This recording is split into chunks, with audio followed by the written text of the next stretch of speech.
ሰላም እንደምን ቆያችሁን? ከቻናሏን የቀን ዋና ዋና ዜናዎችን ይዤላችሁ የቀረብኩት ሊዲያ ዝናቡ ነኝ። ከዜናዎቹ ጋር አብራችሁን ቆዩ።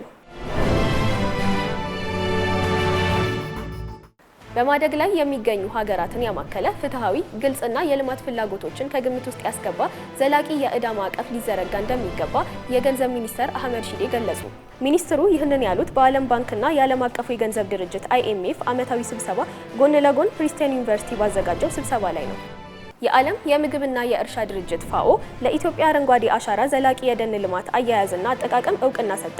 መቀመጫውን ጣሊያን ሮም ያደረገው ፋኦ ለኢትዮጵያ የሰጠው የእውቅና ሽልማት የቱሪዝም ሚኒስተር ሰላማዊት ካሳ ተቀብለዋል። በህዳሴ ግድቡ ላይ የተፈጠረው የንጋት የሰው ሰራሽ ሐይቅ ዘላቂ ተጠቃሚነትን ለማረጋገጥ ውሃውን በቋሚነት ለማስተዳደርና ቅንጅታዊ አሰራርን ተግባራዊ ለማድረግ እየተሰራ መሆኑን የውሃና ኢነርጂ ሚኒስቴር ገለጸ። ለአይን ሕክምና አገልግሎት እንዲውል ወደ ሀገር ውስጥ በሚገባው መነጽር ላይ የተጣለው ታክስ እንዲነሳ የኢትዮጵያ የአይን ሕክምና ማህበር ጥያቄ አቀረበ። በቀላሉ መስተካከል የሚችሉ የአይን ችግሮች በመባባስ ላይ መሆናቸውንም ገልጸዋል።